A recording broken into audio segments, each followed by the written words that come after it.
عارف احساس ان انت دايما مشغول بس في نفس الوقت مش بتنجز حاجه؟ كل شويه بنعمل جدول وبعد كده الجدول ده يبوظ، او ثانيه ثانيه انا هقوم اعمل كوبايه شاي عشان مش عارف انا هعمل ايه، اعمل كوبايه شاي وبعد كده نكسر الدنيا. كل ده سببه ايه؟ سببه في الاساس ان احنا ما عندناش نظام واضح لحياتنا.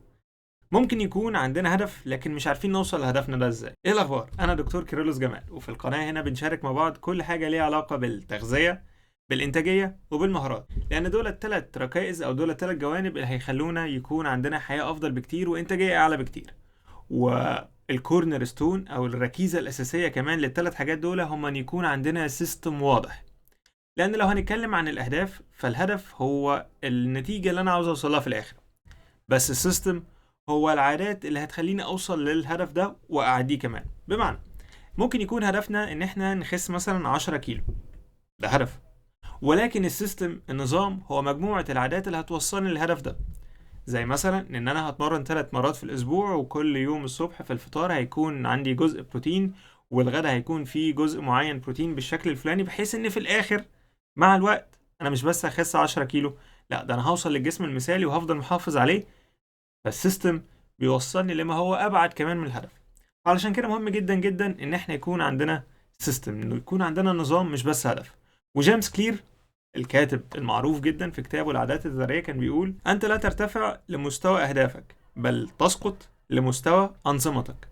يعني أنت مش بس بتوصل لهدفك، أنت اللي بيوصلك للهدف ده هو إن أنت بتمشي على سيستم هو اللي هيرفعك ويوصل بيك. أنت تسقط لمستوى أنظمتك. كده إحنا فهمنا فرق ما بين الهدف وما بين السيستم أو النظام. ليه بقى فكرة إن إحنا يكون عندنا سيستم أهم من إن إحنا يكون عندنا هدف وخلاص؟ ده لان لو بصينا على المخ بتاعنا هنلاقي ان مخنا فيه كده جزء من قدام اسمه الفص الجبهي او الفرونتال كورتكس، دي المسؤولة عن التفكير واتخاذ القرارات. وفي حاجة اسمها بيزل جانجليا او اللي هي بالعربي اسمها العقد القاعدية. ايه الفرق ما بينهم؟ العقد القاعدية دي او البيزل جانجليا هي المسؤولة عن الهابتس او العادات او الحاجات اللي احنا بنعملها من غير ما نحتاج تفكير.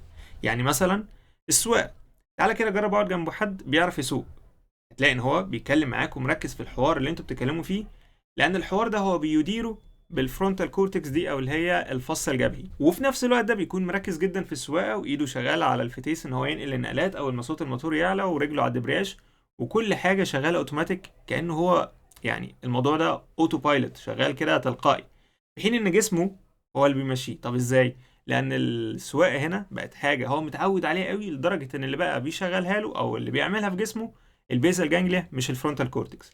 لو رحنا لحد لسه بيتعلم سواقه جديد هتلاقيه مركز قوي في السواقه، ولو كلمته يقول لك شش تكلمنيش انا مركز في السواقه. ليه؟ لان هو لسه البيزال جانجليا بتاعته دي او العقد القاعديه ما اتعودتش على السواقه، ما اتبرمجتش على السواقه، فمش هي اللي بتقود، مش هي اللي شغاله. اللي شغال الفرونتال كورتكس او الفص الجبهي هو اللي بيسوق، فهو ما عندوش مجال ان هو يفكر في حاجه تاني. نفس الفكره بالظبط، احنا لما ما بيبقاش عندنا سيستم كل خطوه في حياتنا بنعملها هنعملها عن طريق الفص الجبهي ده، فدايما هيبقى مشغول ومش عارف يركز في ان هو ينتج، مش عارف يركز في ان هو يعمل يعني مش عارف يركز ان هو يطلع برودكت، مش عارف يركز في ان هو يحرز اي تقدم. هو تفكيره كله في ان هو بينظم اليوم هيبقى عامل ازاي. انا هذاكر ايه دلوقتي؟ انا هتغدى ايه النهارده؟ انا هروح فين بالليل؟ كل الكلام ده هو انت حاطط لود على دماغك، حاجه بنسميها الكوجنيتيف لود او بالعربي اسمها الحمل المعرفي. انت بتحمل على دماغك في كل قرار تاخده، بتستهلك طاقه كبيره قوي. على الناحيه التانية لما يكون عندنا سيستم، الحاجات اللي بنعملها بشكل مستمر بيبتدي يتحكم فيها البيزل جانجليا اللي هي بالعربي العقد القاعديه، هي اللي هتبتدي تنظمني وتمشي لي حياتي. لان انا الحاجات دي بقيت متعود عليها، انا اوتوماتيكلي مثلا بروح الشغل يوم الاثنين، برجع اعدي على الجيم، بروح بيكون معايا شويه وقت، في الوقت ده مثلا انا بحضر فيديو. يوم التلات انا بروح الشغل، برجع اعدي على الجيم، بالليل بمنتج الفيديو ده. يوم الاربع انا بروح الشغل، ارجع اعدي على الجيم، اروح هيبقى معايا شويه وقت هقرا فيهم كتاب واقعد اتفرج على فيلم. لما يكون عندي سيستم وروتين بيتكرر، انا مش محتاج كل شويه اضغط على الفرونتال كورتكس او على دماغي ان هي تاخد قرار. الحاجات دي بتحصل اوتوماتيكلي عن طريق البيزل جانجليا او اللي هي يعني العقد القاعديه. فكنتيجه كده بنفضي مساحه او بنوجه طاقه دماغنا لحاجات تاني مهمه اكتر، حاجات تاني تديني عائد اعلى على استثماري لوقتي ومجهودي الفكري ده، بدل ما يكون ضايع في اتخاذ القرار. لا، انا القرارات اوريدي محطوطه، انا المجهود ده بيبذل في ان انا اطور من نفسي باشكال مختلفه وفي مجالات مختلفه. طيب حلو قوي كده، يبقى احنا اتكلمنا مع بعض يعني ايه كلمه هدف، يعني ايه كلمه سيستم او نظام، ايه الفرق ما بينهم، وليه النظام حاجه مهمه، وازاي النظام ده بيوفر لنا طاقه ومجهود كبير قوي نقدر نوجهه لحاجه تاني تدينا مردود او عائد اعلى بكتير. طب تعالوا نفكر كده ونشوف مع بعض ازاي نبني السيستم بتاعنا. خلينا نقول ان السيستم بتاعنا ده هينقسم لشقين، حاجه اسمها ورك فلو سيستم او نظام العمل، وحاجه اسمها بايو سيستم او اللي هو بقى بالعربي نظام الجسم بتاعنا. تعال نبدا نتكلم عن اول جزء اللي هو الورك فلو سيستم. ده الورك فلو يعني نظام العمل بتاعنا، احنا نفسنا هنكون شغالين ازاي. علشان نرتب نظام العمل بتاعنا محتاجين نفكر بالصوره كامله. يبقى اول نقطه، بص على الصوره كامله، او بالانجلش think holistically، شوف الصوره كامله.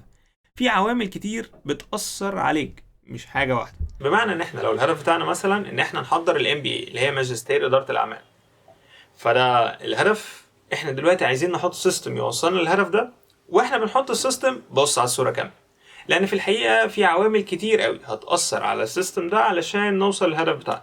يعني الهدف بتاعنا ان احنا نحضر الام بي اي.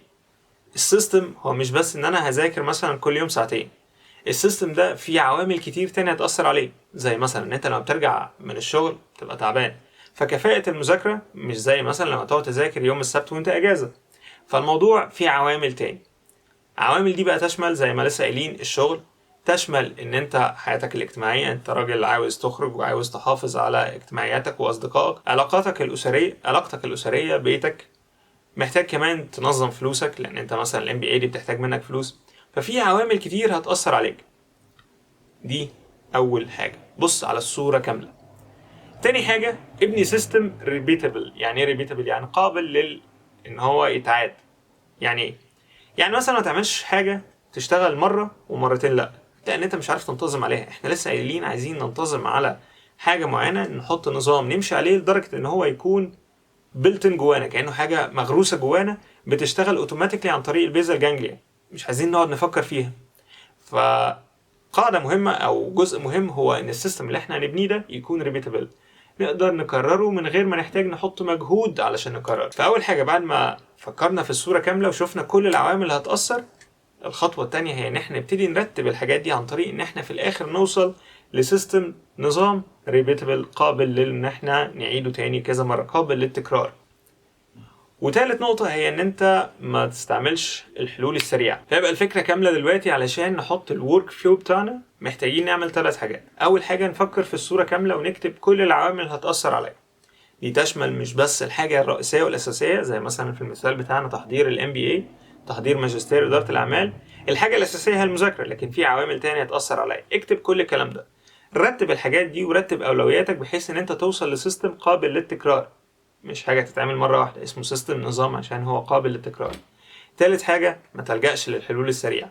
يعني مثلا لو انت بترجع من الشغل تعبان، فان انت مثلا تاخد ريد بول مرة هتفوقك وهتخليك تعرف تنجز بعد ما رجعت من الشغل، لكن مرة ورا التانية ورا التالتة هتلاقي ان انت بقيت اصلا مش عارف توصل للبير مينيمم، الاساس بتاعك، البيز بتاعك من غيرها. فانت محتاج تزود اكتر علشان تبتدي تعمل مفعول. طب ما هو ليه من الاول ده كان حل يعني مؤقت، مش حل على المدى البعيد، ولكن انت حل جذور المشكلة. لو انت لقيت ان انت بترجع من الشغل تعبان، من الاساس شوف هل ان انت بتنام اصلا متأخر فبترجع من الشغل خلاص انت اليوم بالنسبة لك قفل، يبقى احنا محتاجين نظبط نومنا في الاساس. ما تلجأش للحلول المؤقتة، شوف الحلول او شوف المشكلة الجذرية، اوصل لجذور المشكلة وحلها. تعال نشوف بقى ازاي هنحط البايو سيستم بتاعنا. الركن التاني هو البايو سيستم او نظام الجسم بتاعنا، وده يشمل كذا حاجة، بيشمل الأكل، بيشمل النوم، بيشمل التمرين. ال3 حاجات دول مع بعض هما اللي هيدولك جسم قوي، أكل، نوم، تمرين. فأنت محتاج تبص على ال3 حاجات دول وتظبط سيستم كويس ليهم. فمثلا لو انت الشغل بتاعك بيبدأ الساعة 9، يبقى انت محتاج مثلا تصحى الساعة 8، لأن انت محتاج كده المورنينج روتين بتاعك نص ساعة، النظام الصباحي نص ساعة، تصحى تشرب قهوة، تفطر، تنزل على مهلك، الطريق بقى نص ساعة. فانت محتاج نص ساعة الصبح ونص ساعة في الطريق، يبقى احنا كده هنصحى الساعة 8. يبقى احنا محتاجين ماكسيمم ننام الساعة 12، بحد اقصى ننام الساعة 12 عشان ناخد 8 ساعات نوم مثلا. فانت حطيت سيستم خلاص، انت بعد شوية هتلاقي ان اوتوماتيكلي لوحدك كده تلقائيا الساعة جت 11 ونص، تلاقيك بدأت تغفل وبدأت تنام. ليه؟ جسمك اتعود وتسيستم وتبرمج ان الساعه 12 دي ميعاد النوم. وهتلاقي ان مع الوقت بقيت بتصحى لوحدك برضو الساعه 8 قبل حتى ما المنبه يرن، تلاقي عينك فتحت بتبص في الساعه لقيتها الساعه 8 الا دقيقتين، اللي هو خلاص المنبه شويه هيرن. فانت حط سيستم للنوم، حط سيستم للتمرين، بمعنى ان انت تظبط كده مثلا على الاقل 3 ل 5 مرات تمرين في الاسبوع. مش لازم كل يوم، ومش لازم ان انت يعني مره واحده في الاسبوع، 3 ل 5 مرات. ولنفترض مثلا انت تتمرن حد وثلاث وخميس، حد وثلاث وخميس كل يوم، وانت راجع من الشغل هتاخد ساعه تمرينه في الجيم. مع الوقت هتلاقي ان انت اتبرمجت ان حد ثلاث خميس انت وانت سايق العربيه لوحدها بتروح على الجيم، فانت اتعودت على الكلام ده. تالت حاجه هي نظام الاكل. لما تعود نفسك على اكل صحي هتلاقي ان دماغك لوحدها بتفكر في الاكل الصحي.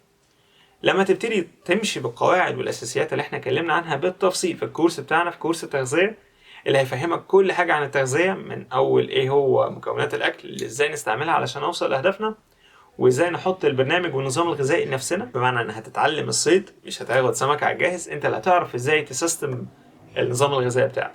ما ده هو نظام غذائي. فكلمه نظام زي ما اتفقنا هي داخله في كل حاجه. نظامك الغذائي ازاي تظبطه، دي تالت ركن من اركان. النقطه الثانيه اللي هي البايو ورك فلو. فيبقى احنا اتكلمنا عن ايه؟ قلنا ان احنا السيستم بتاعنا بيتكون من جزئين، الورك فلو سيستم والبايو سيستم. الورك فلو سيستم اللي هو نظام العمل، وده محتاجين فيه 3 حاجات. نبص على الصوره كامله، رتب اولوياتك بحيث ان انت تحط سيستم قابل للتكرار. ثالث حاجه اياك والحلول السريعه. بعد كده رحنا واتكلمنا عن نظام الجسم، وده كان فيه 3 حاجات، الاكل، النوم، التمرين. كل واحد فيهم حط سيستم بحيث ان انت تفضل محافظ على صحتك بشكل كويس. دي كده الخريطه كامله، ولكن علشان نوصل للخريطه دي محتاجين ناخدها خطوه خطوه. وده اللي جيمس كلير برضو اتكلم في الكتاب بتاعه عنه، ان مش محتاجين ننط نطه كبيره مره واحده، ولكننا محتاجين تغيير 1% كل يوم. فتيجي بنهايه السنه تلاقي ان انت بقيت احسن 37 مره. ولكن لو انت ما اخدتش اي خطوه هتلاقي ان انت في اخر السنه زي اول السنه. فال1% احسن كل يوم هتخليك 37 مره احسن بنهايه السنه. فابدأ بخطوات صغيرة، ركز في جزء وحاول تحسنه، وابني سيستم. ومع الوقت هتركب السيستمز دي مع بعض وتلاقي ان حياتك اختلفت تماما، تلاقي ان حياتك اتغيرت 180 درجة. ومن ضمن النقط المهمة جدا جدا في تنظيم الوقت وفي تنظيم السيستم حاجة اسمها التايم بلوكينج. التايم بلوكينج ده اللي هنتكلم عنه في الفيديو اللي جاي. فلو الفيديو ده عجبك ما تنساش تدوس لايك وسبسكرايب وتفعل الجرس عشان يوصلك كل جديد. وما تنساش تشوف الفيديو اللي جاي تايم بلوكينج، هتلاقيه هنا او هنا اول ما ينزل.